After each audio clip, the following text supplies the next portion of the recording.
I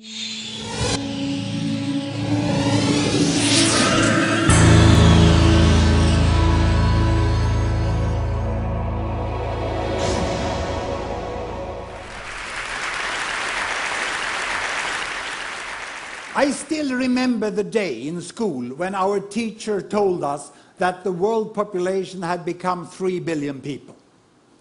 And that was in 1960.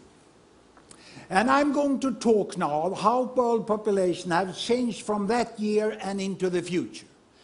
But I will not use digital technology as I've done during my first 5 TED Talks. Instead, I have progressed. And I am today launching a brand new analog teaching technology that I picked up from IKEA. This box contains 1 billion people. And our teacher told us that the industrialized world, 1960, had 1 billion people. And the developing world, she said, they had 2 billion people. And they lived away then. There was a big gap between the 1 billion in the industrialized world and the 2 billion in the developing world. The industrialized world, people were healthy, educated, rich, and they had small families. And their aspiration was to buy a car. And in 1960, all Swedes were saving to try to buy a Volvo like this. This was the economic level at which Sweden was. But in contrast to this, the developing world, far away, the aspiration of the average family there was to have food for the day. And they were saving to be able to buy a pair of shoes. There was an enormous gap in the world when I grew up. And this gap between the West and the rest has created a mindset of the world which we still use linguistically when we talk about the West and the developing world. But the world has changed, and it's overdue to upgrade that mindset and that taxonomy of the world and to understand it. And that's what I'm going to show you.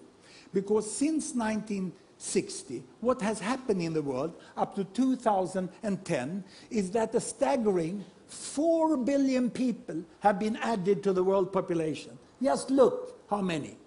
The world population has doubled since I went to school.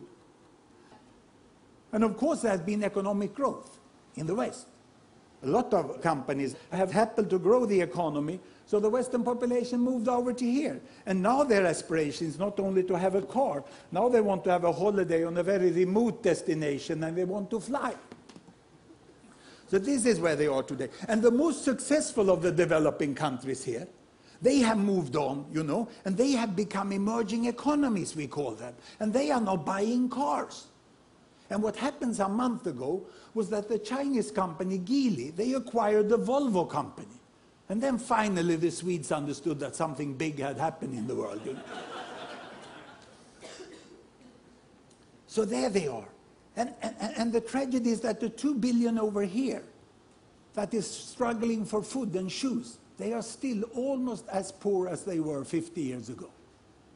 The new thing is that we have the biggest pile of billions, the 3 billions here, which are also becoming emerging economies. Because they are quite healthy, relatively well educated, and they already also have 2 to 3 children per woman, as those have. And their aspiration now is, of course, to buy a bicycle. And then later on they would like to have a motorbike also. But this is the world we have today. No longer any gap. But the distance from the poorest here, the very poorest, to the very richest over here, is wider than ever. But there is a continuous world from walking, biking, driving, flying. There are people on all levels, and most people tend to be somewhere in the middle. This is the new world we have today, in 2010. And what will happen in the future? Well, I'm going to project into 2050.